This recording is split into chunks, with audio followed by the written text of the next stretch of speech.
All right. Hello, YouTube. My name is Alan, and it's that time yet again. Let's talk metal. Probably means it's Tuesday.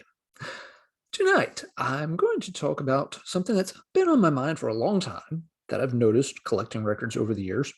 And recently, over on the Maze of Torment channel run by Devin, they did a live stream that kind of covered the same topic, and it kind of jogged my memory, brought this back to the front of my brain. Figured, yeah, it's time to record a video on this. Enjoyed their live stream a while back quite a bit, and so I was like, yeah, let's follow up on this topic. And the topic is, albums that are like, half good but kind of half bad. They had it couched specifically in terms of like albums that kind of get worse as you go towards the end. But it also led into a discussion of albums that, yeah, about half of it sounds pretty good and half of it doesn't. And that's an effect I've noticed a lot in collecting records over the year, in particular because I've collected a lot of singles.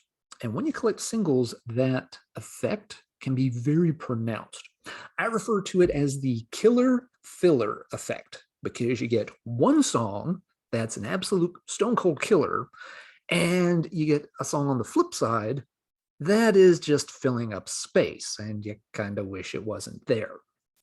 And it can be very glaring how different the styles of the two songs can even be. You're listening to the same band, they recorded these songs at about the same time, yet the songs have very little in common with one another. So it can be kind of weird, but it's a phenomenon that happens quite a bit. I can't really explain it. My hypothesis is that it's bands who are trying to cover different bases to see what style would be popular and thus point them in the direction career-wise. You have to remember, in the 1980s, Judas Priest and Iron Maiden were selling out giant stadiums, but so was REO Speedwagon. And so if you're like, a young fledgling band trying to figure out how to achieve, superstardom, there's a couple of different paths to go there, and maybe you're a little indecisive, a little uncertain, not sure which way to go. So maybe when it came time to make your single, you put one hard rockin' headbanging tune on there and one not so much on there. Something that might have been a little more palatable, a little more commercial friendly, get a little radio play. Again, you're trying to split the difference there in case one style catches on, one of those songs takes off and becomes a big radio hit single for you. Okay, you follow that career trajectory. And if the other side does well and it attracts a big fan base, okay, you go in that particular pathway. So I want to show a few examples of singles tonight that fit the bill. Let's see, we're going to start with one from 1981. These are all going to be US bands, by the way. No New Wave of British Heavy Metal tonight. New Wave of British Heavy Metal bands did it as well, but I'll save those for a different video. This one is by a band called Axis Power, which, to my knowledge, only made this one little single in 81. And it's got the songs Let It Rock and Give Me All Your Love. Neither of these are the most promising of song titles, I will admit. We're going to start with the killer song, and then we'll move on to the other song. The killer on this one, in my opinion, is Give Me All Your Love. Now, this is not like a head-banging, throw up the horns kind of, thrash till death kind of affair. This one, though, has like a really cool, moody, atmospheric vibe with some really strong vocal performance. And, oh, hey, why listen to me blather about it? Well, you can actually, go to the tape and listen to a clip. So here's a little bit of Give Me All Your Love. Let's check it out.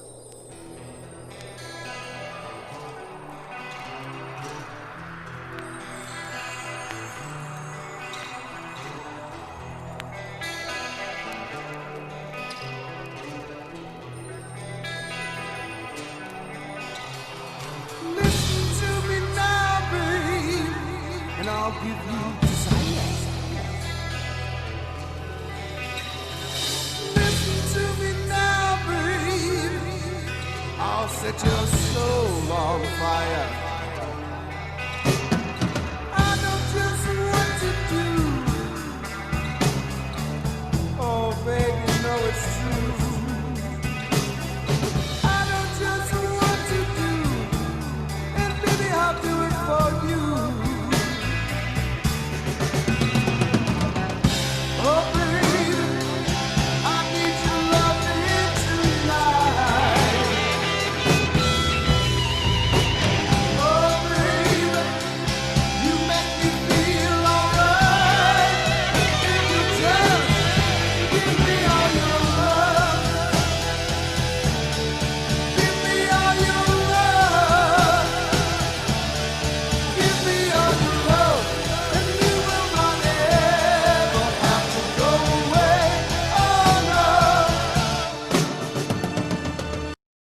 right, so very good. Cool little track, leans kind of bluesy, very moody, like well composed. Great vocal performance, cool little sound effect with the wind in the background. Yeah, no, it's not going to rival, Venom's Welcome to Hell or anything, but for what it is, it's a very good song. I like it a lot. I spent a couple of years trying to track this single down to get that song. And now you flip it over and you get the song Let It Rock, which goes in a slightly different direction. And again, I'm just going to let the music speak for itself. So now let's hear what this flip side sounds like.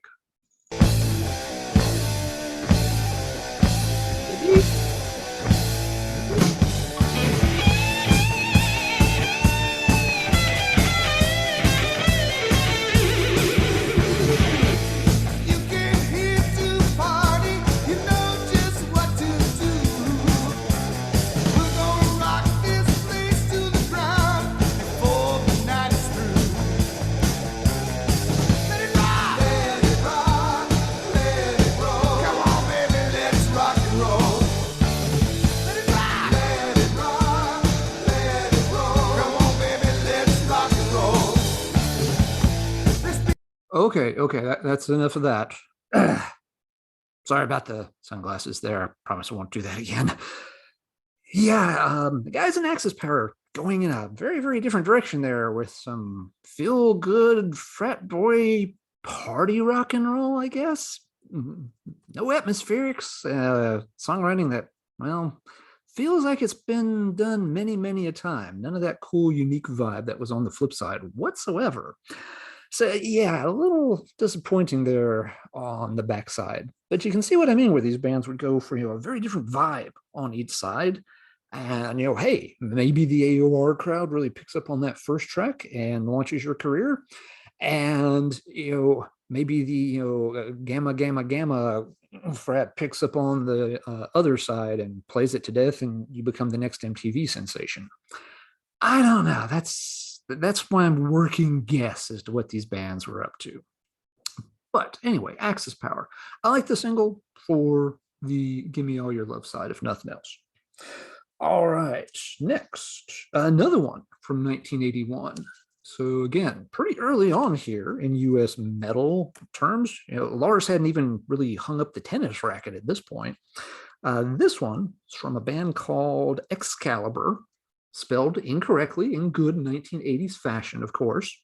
Again, only single they ever did to my knowledge.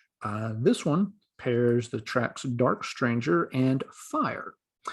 Once again, let's start with The Killer. And I do love this track. I heard about 30 seconds of this track and I knew I had to own this single, tracked it down. This is The Killer side, Dark Stranger.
Stranger by Excalibur. Absolutely killing it. Love that tune. Very catchy, good vocal hooks, good guitar hooks.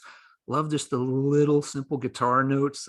Really, really awesome track. Love it to death. Like I said, the first time I heard it, I immediately started looking for a copy of this. Had to pick it up. Now, about that flip side, called Fire, with a big exclamation point to make it more like fire. Should it live up to fire? Well, let's find out. Hint, it's not going to live up to it.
okay, it tried to get there, tried for a little while, but nah, you get to that chorus and it just kind of falls flat. Yeah, not the worst song ever recorded, but definitely doesn't live up to the greatness of that flip side whatsoever.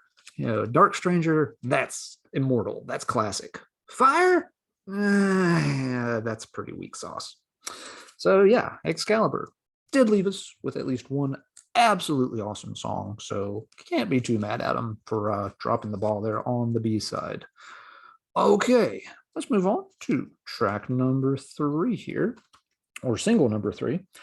This is a single that got me thinking about this topic recently again as well, because this is one I recently picked up. I'd never seen or heard of it, but was shopping around on eBay late one night, because nothing bad ever happens when you're shopping on eBay late at night, and came across this one listed. Had never seen or heard of it, but it had the private metal tag in the item description, so that's the first way to get my attention. It had sound clips you could listen to, so yep, going to stop and check that out. And had a promising band name of Mantis. No, not Mantas, not the Venom dude, but Mantis. Like the big bug with the claws that eats things and does bug stuff. I feel like I should have a better description of a praying mantis than that, but I'll work on that next time that we talk about praying mantis records. For now, we've got a single from 1983 by a band called Mantis. Poked around for a while, didn't buy the copy on eBay, but did find a cheap copy of our own Discogs, and yeah. A few days later, it showed up in the mailbox. Funny how those things happen. Haven't found much about this band. There are some videos on YouTube. It looks like they recorded an album's worth of material, but it didn't get released until 2017. And their YouTube channel that has several of the tracks has like 12 subscribers, and the comments are turned off. So not exactly a lot of hype going on here. Oddly enough, there were also some copies pictured that had the labels done in white, like a promo copy. So they actually made different labels for the promos versus the non-promos.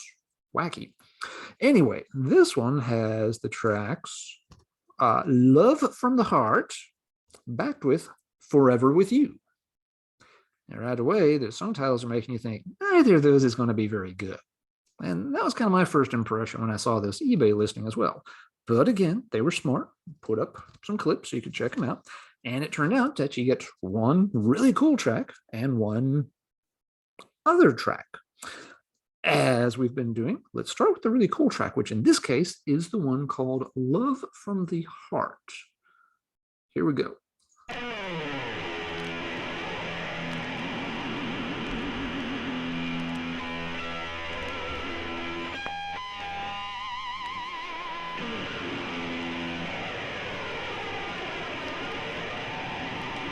It'll get going in a second.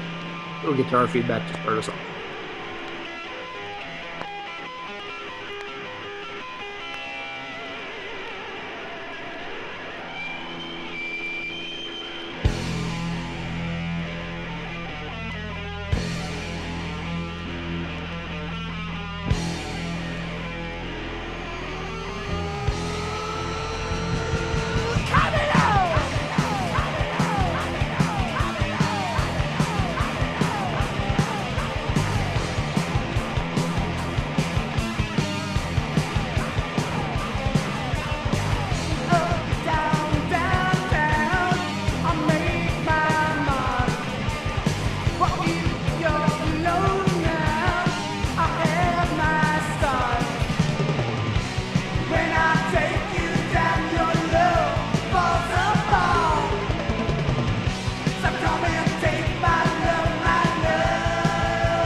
Okay, Mantis, Love from the Heart. That is not a wimpy ballad. That's got a little bit of riffage going on. You can bang your head to that. There's some slick guitar work, some nice vocal harmonies, good catch, good hooks. Hey, okay. You go, Mantis. 4 for you, Mantis. So, what's the flip side Forever With You got in store for us?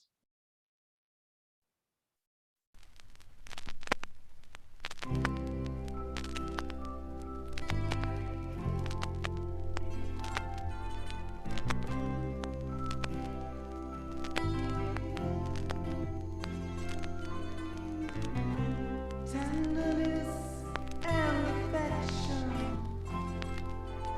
is what you gave me. Your love and friendship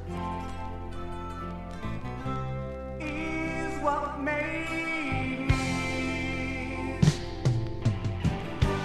When like summer, with no end, my heart reaches out for love that you send.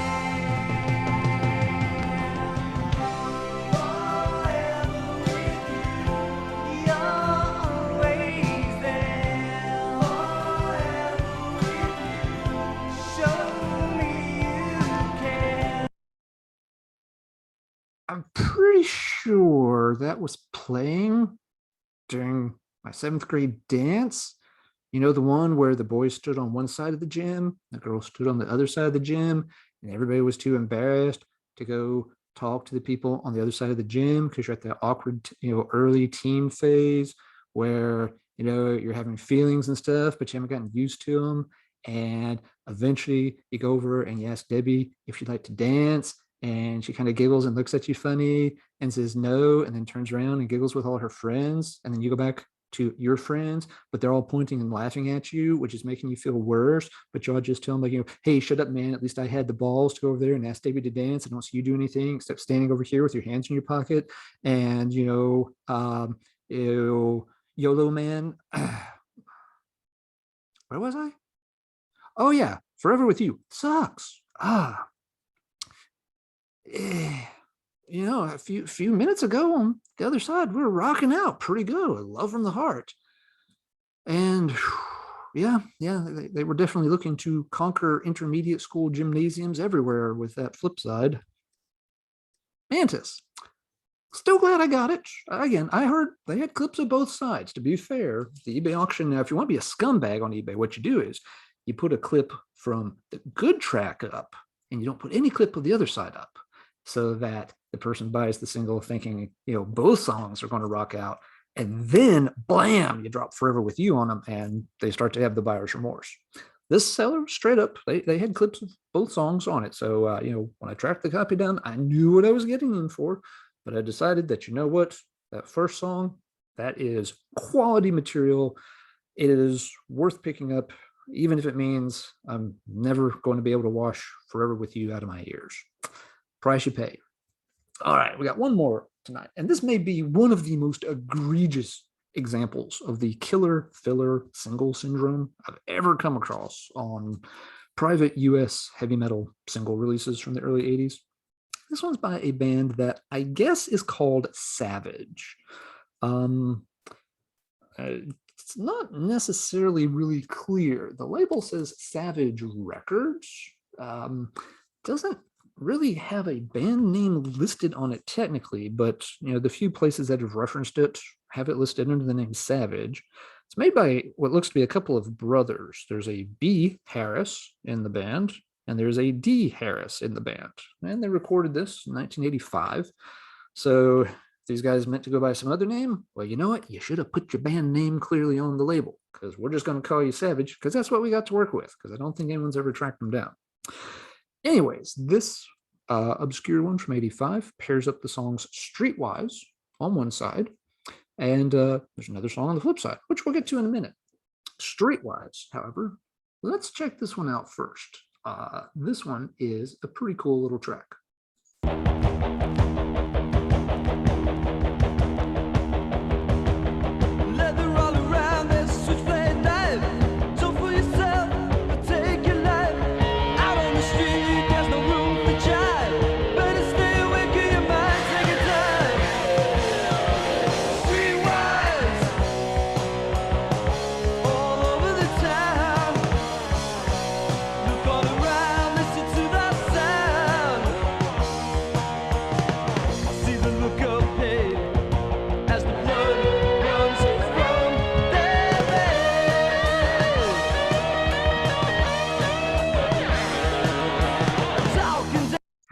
know that is a ripping little tune. Again, no, it's not Slayer's Rain and Blood. It's not meant to be.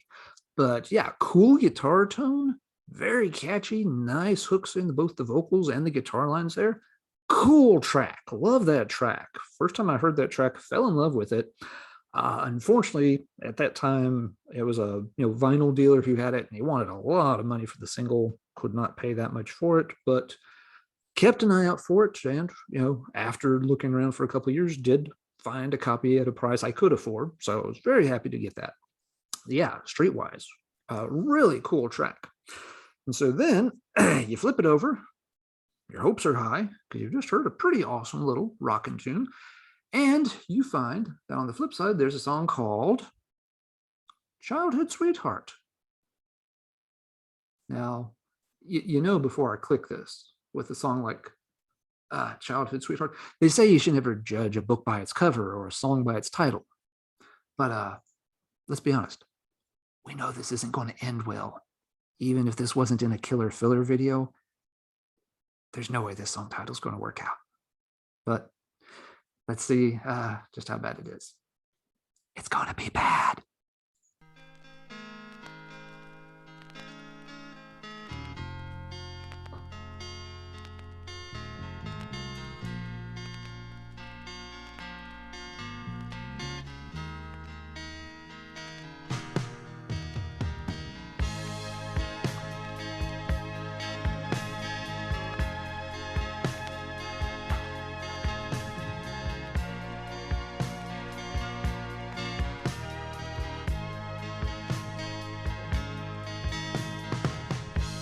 Silhouetted in the early morning rain, as I'm standing here by the station in the morning, waiting for the train. And it's 9 o'clock and the train is already 15 minutes late. And now that you know it's the last time you'll see me, I know you won't mind the wait. Childhood sweetheart, I wish that I could stay, love you forever. But our childhood dreams, we sometimes just can't really live. Please don't unsubscribe from my channel. Damn, guys, you're making Mantis' Forever With You sound like it was recorded by Sepultura in 1986. I think that song gave me diabetes. It was so saccharine sweet. How did you record Streetwise and put it on the same single as that? What happened? One thing that happened, if you look closely at the labels, Streetwise was written by one of the brothers. That would be the B. Harris. And Childhood Sweetheart songwriting credit for that one goes to D. Harris. So D, little life tip there, buddy. You should have let B handle the songwriting. This may just be a case where there are irreconcilable differences, different creative directions. Maybe y'all weren't meant to be in a band together. Absolute stunning song on one side. That flip side, well, sound did technically come out of the speakers and grooves. Killer filler, if ever there was one. All right, that is enough examples of this tonight. Now, there are plenty of other great ones out there, so let me stop talking and let's talk metal in the comments down below instead. What are some of your classic examples of albums that are half great and half you wish you hadn't turned the record over to hear the other half? What are your killer filler examples that you keep them around because the good half is just that good, but you always know that filler side is lurking there to disappoint you, horrify your friends, and just absolutely make you flash back on every bad teenage dance you ever had back in grade school? Leave a comment down below and let me know which ones in your collection fit that category. All right, that is enough for now. We'll do some more killers and fillers on another occasion. But for right now, I'm going to wrap this up. So until next time, everybody take care. And as always, keep banging your head, but not to childhood sweetheart, because I don't think that is physically possible. It's bad.